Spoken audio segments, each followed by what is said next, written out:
tahun ini. Kebetulan saya itu kena cobaan ya, cobaannya itu bagi saya nggak ringan gitu, berat sekali. Singkat cerita, saya itu investasi dan ketipu. Itu nilainya sekitar hampir 400 juta. Sampai modal saya kan sebelumnya saya usaha beras, sampai modal saya itu saya masukkan ke situ semua, sampai mobil juga saya masukkan ke situ semua. Akhirnya 1 tahun tepat ketipunya itu bulan Agustus 2024. Sebelumnya itu lancar, dikasih profit lancar. Setelah itu berhentilah di Agustus tanggal 24 2024. Berhenti di situ katanya akunnya kekunci. Akunnya kunci, ya udah suruh nunggu 3 bulan. Saya tunggu sampai bulan November ya, kalau Agustus, September, Oktober, November. Sampai November akun itu tidak terbuka. Dan saya suruh nunggu lagi sampai bulan Februari.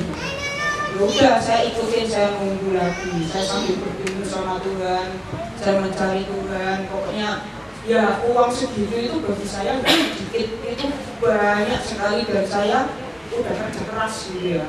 Singkat cerita akhirnya sampai Februari, dan saya tanya gimana akunnya, katanya suruh mundur lagi 90 hari sampai bulan Mei. Ya dari situ saya pikir beneran diinvestasikan atau gimana kan, uang saya di mana, kan saya nggak ngerti. Terus akhirnya saya sewa pengacara, saya ngomong, saya ceritakan semuanya, terus beliau bilang ya udah, ini saya somasi dulu 2 kali. Kalau misalkan nanti disomasi dia ada itikat kekeluargaan, berarti kita ya udah kekeluargaan. Tapi kalau dari dia tidak ada itikat, ya udah berarti lanjut. Singkat cerita dia juga sewa pengacara, katanya akunnya kekunci dan lain-lain sebagainya. Ya sudah, akhirnya saya di total kan dari 400 itu kamu sudah terima berapa?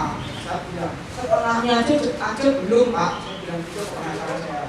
Terus akhirnya saya bergumul sama Tuhan, terus yaudah ini aja, sana kan nggak ada etiket baik. Akhirnya suruhlah naik ke kepolisian,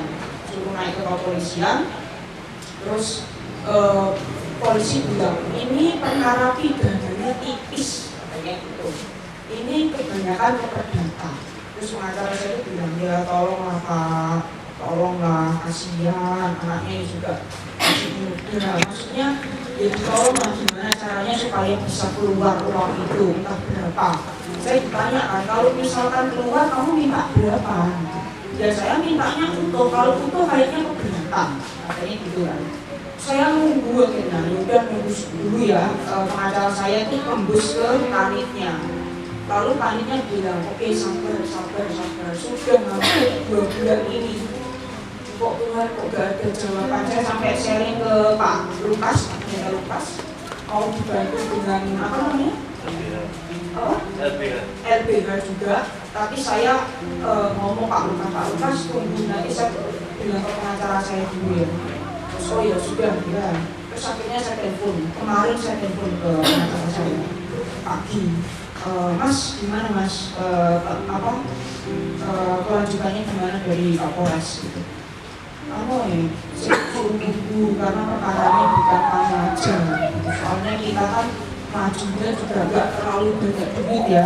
Ya saudara tahu lah ya, kalau kayak gitu kan pasti ya ininya juga main juga kan biar diselesaikan. Tapi saya percaya saya nggak pakai gitu. Maksudnya ya udah semampu saya gitu. Kalau memang uang itu kembali ya bakal kembali, kalau misalnya enggak ya udah gitu, gimana lagi. Tapi saya berdoa. Akhirnya malam jam 7 malam pengacara saya telepon. Lalu ini sudah ada jawaban sama Pak Kanit, dilempar ke Idum, ke Ida namanya Afgan, Ida Afgan. Nanti setelah ini kamu persiapan dipanggil ke Polres. Nah dari situ tuh saya sudah sebelumnya saya sudah hopeless kayak kesatuan aku nggak punya apa-apa sekarang. Tapi Tuhan kok aku cuma punya Tuhan aja.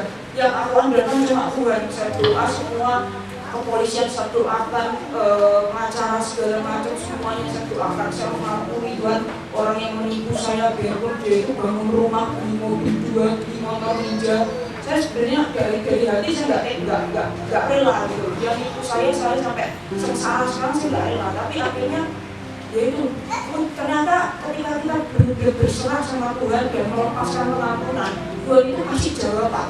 Jawabannya yaitu ternyata dari pihak kepolisian ada jawaban dan mau menangani kasus saya. Itu buat saya kayak ya Tuhan, ternyata Tuhan itu benar-benar hidup ya, Tuhan benar-benar menolong ya, Tuhan benar-benar semuanya loh sebenarnya. Nah itu kesaksian yang saya sampaikan. Biarpun kasus ini belum selesai, tapi saya percaya ketika kita bersama sama Tuhan nanti pasti ada jalannya, entah itu bagaimanapun. Itu terima kasih Pak Musa.